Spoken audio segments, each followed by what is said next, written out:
Secretary Schwab, thanks for being here. You made headlines, and we've talked about this, after the 2020 election for defending its integrity, despite some of the claims coming from President Trump about fraud in Kansas. He is now backing one of your opponents. Is that the main reason why, do you think? I would imagine that's probably part of it. It's also the consultant class. I hired a consultant that knew the Republican governors and has gotten Republican governors the nomination. Ty went with somebody who has tight roots to the White House that can really lobby to get that endorsement. So it wasn't as if the president was interviewing a bunch of Republican candidates and said, this is the guy. It's really more loyalty to a particular consultant. Gotcha.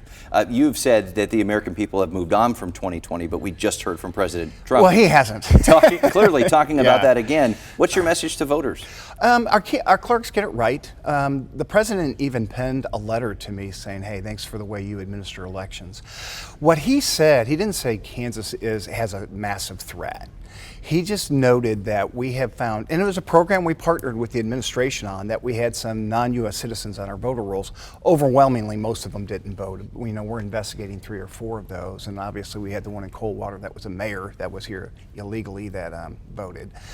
But that's not changing the results of the election. They're so dispersed across the state, and I don't know if any election where somebody won by 4, and then we had a non-U.S. citizen voting in that election. So a lot of what he said is out of context. But he's really trying to push the SAVE Act, and I believe some of our U.S. senators are not huge fans. But our elections are secured. They are. Go talk to your county clerks, and they'll explain it to you. And if you have reasons for concerns, I always tell folks, go be a poll worker, and you'll find the layers of security we have. If folks think it's me who's doing the election, I'm just certifying the work that our clerks did, that they followed the rules and guidelines we put in place. Sure.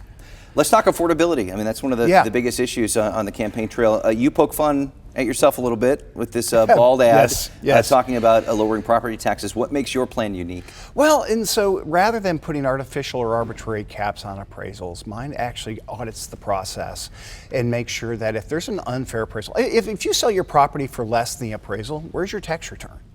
I mean, why does government get rewarded for getting it wrong and making mistakes? I think there should be hey, we got it wrong. We're going to pay you back for what you overpaid in property tax going back 3 years.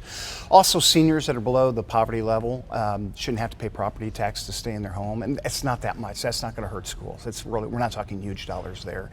And then also, from whether it's Riley County or Andover, Kansas, if you have a Qdoba up there and a Qdoba down there, they're appraised and rated completely differently, even though they're similar markets. Why? Well, they use different software and there's no consistency. So we need to have revenue step in and say, here's the software you can use and here's the consistency of what you're going to follow. And that'll prevent these artificial raises in values, which is really the increase in property taxes. It's not so much the mill levy is going up. Mm-hmm. I hear a lot about changing the systems and practices here. Would you lower property taxes across the board? Some of your so there's ways you can do that. So for example, you could say the state's going to cut $500,000, the community college is going to cut $500,000, county, city, and K through 12. However, if you put a vote to the people and they want to raise that $500,000 back, we'll give you a year to raise that back before the cut takes place. Those are things you can do so that if there's some communities that say, no, we want that property taxes where they're at, prove it by letting the people vote on it. And then if they don't, then it's saying they want you to cut spending. Well, you mentioned schools, and we're seeing some of that on the Missouri side where they're worried about the money coming in because of property tax changes. Yeah, well, so there's a lot of issues with schools, but the biggest problem we have in Kansas is 4 school districts out of over 280 sued the state and got the funding model they wanted that was best for them. And the rest of the schools are suffering. That's why school districts like Olathe are closing schools, because the school model doesn't work for them. And the court just needs to let the legislature do the funding model as opposed to listening to 4 plaintiffs. What changes would you make as governor when it comes to education funding?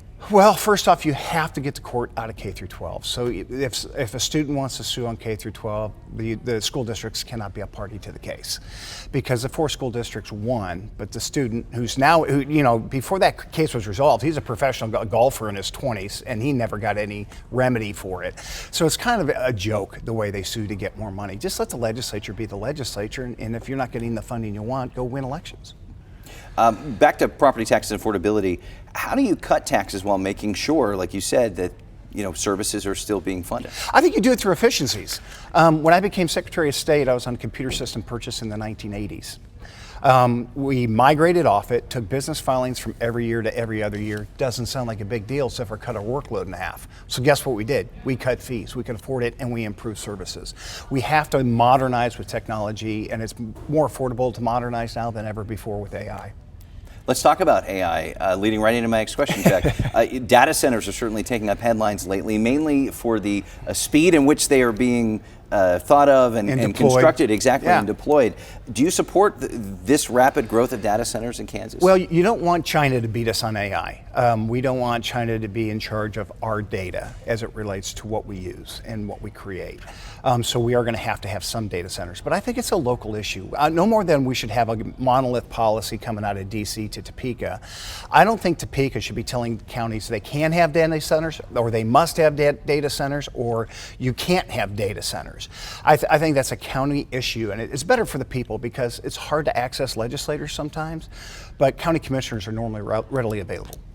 Agriculture is such a huge industry in Kansas. When it comes to data centers, how do you address agricultural concerns and trying to share water usage and energy usage? So, well, data center water usage is becoming more and more efficient. So that's the positive side. It also depends where you put the centers.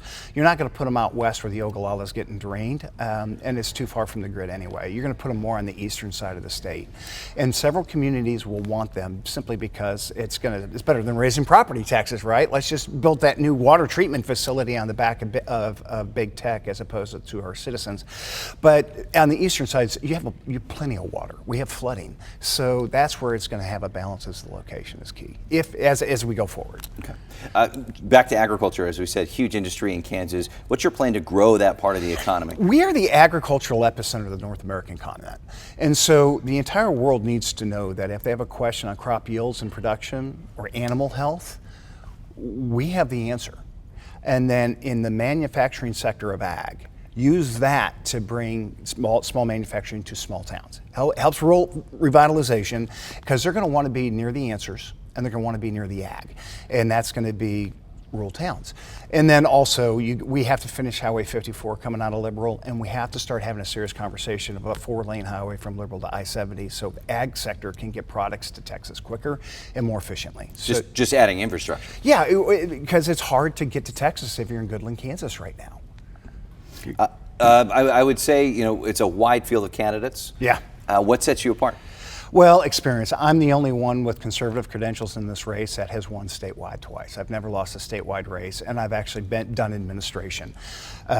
So knowing how to get elected statewide, and as on the Republican side of things, obviously we have to get through the primary first.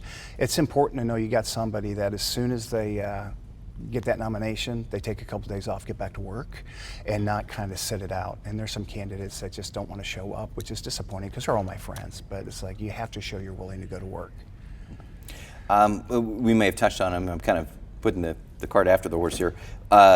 What's the biggest issue, you think? Property taxes. Property tax is huge. People are being priced out of their homes. And it's unfair because it's not necessarily the mill levy going up. It's the appraisal. It's a ghost tax. They're just raising revenue like crazy. And so then people are like, well, we can't afford to live here because of property taxes. They sell it, and they sell it for less than the appraisal. Oops, sorry, I guess we'll keep the money. It's unfair. That money needs to go back to that homeowner. And we need to quit artificially inflating values because it's creating a bubble and as it relates to real estate.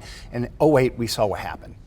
Just seeing, like you said, appraisals skyrocket. We saw that in Jackson County, Missouri, too. Correct. I think it's a nationwide problem, but it's for sure a Kansas problem, and I'm the only one who actually has a detailed plan to address it.